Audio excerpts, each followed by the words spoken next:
बिस्मिल्लाहिर्रहमानिर्रहीम। अस्सलाम वालेकुम दोस्तों, आज की इस वीडियो में हम आपके सामने खूबसूरत किस्सा बयान करते हैं जो एक सबक आमोज़ किस्सा है। ये सुनकर इंशाअल्लाह आप इससे सबक हासिल कर सकते हैं। किस्सा कुछ यूँ है, लेकिन इससे पहले अगर आपने हमारे चैनल को सब्सक्राइब नहीं किया तो कर दे और वीडियो को लाइक ज़रूर करें। चले, एक दफ़ा रोम और चीन के बाशिंदों के दरमियान किसी बात पर बहस छिड़ गई। चीनियों ने कहा कि तमीरात में नक्श नगार के हम माहिर हैं। रोमियों ने कहा कि हम ज़्यादा शान व शौकत वाले खूबसूरत नक्श बनाते हैं। सुल्तान वक्त ने बहस समेटते हुए कहा, अच्छा हम तुम दोनों का इम्तिहान लेते हैं। बादशाह के पास अहले चीन और अहले रोम हाजिर हुए और चीन के बशिंदे अहले रोम से ज़्यादा अपने फ़न में माहिर थे। अहले चीन ने बादशाह से कहा कि हमको एक घर नक्श नगार बनाने के लिए दिया जाए और इसको पर्दों से मख्फी कर दिया जाए ताकि अहले रोम देखकर हमारी नकल न कर सके। इन शराइत पर उन्होंने पर्दे के अंदर रहते हुए दीवारों पर नक्काशी का बेहतरीन और बेनज़ीर काम कर दिखाया। अहले रोम ने कहा कि हम ठीक इसी नक्श घर के सामने जो अहले चीन बना रहे हैं दूसरा घर नक्श नगार वाला तैयार करते हैं ताकि आप इस तकाबुल से फैसला कर सके कि कौन सा बेहतर है।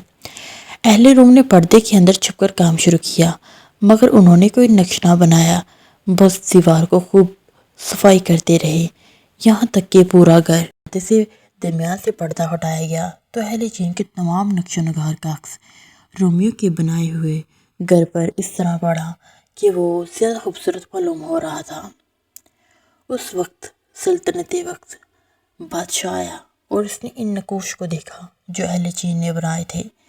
ऐसे खूबसूरत नकोश थे जो अक्लो फहम को उड़ा रहे थे। इसके बाद बादशाह ने रोमियो के तमीर करदा नक्श नगार को देखा तो वो महू हैरत हो गया। बादशाह ने चीनों के यहाँ जो कुछ देखा था यहाँ इससे बेहतर नज़र आया।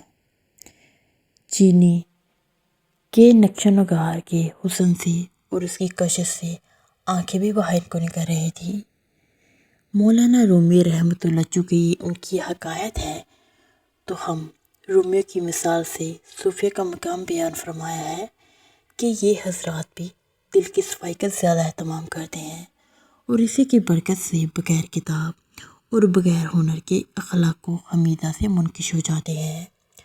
मज़कूरा वाला वाक़े से हासिल होने वाला सबक इस वक्त हमें ये सबक मिलता है कि हम अपने दिल को बुरे अकायद, बुरे अखलाक और बुरे ख्यालात से जितना पाक और साफ़ करेंगे और हम अपने दिल को अल्लाह ताला के ज़िक्र से चमकाएंगे तो ये दिल ऐसा सवाब और शवाब हो जाएगा कि अल्लाह ताला के अनवार और तजल्लियात का अक्स जब आईने की तरह साफ़ दिल पर पड़ेगा तो फिर कोई भी इसका मुकाबला ना कर पाएगा।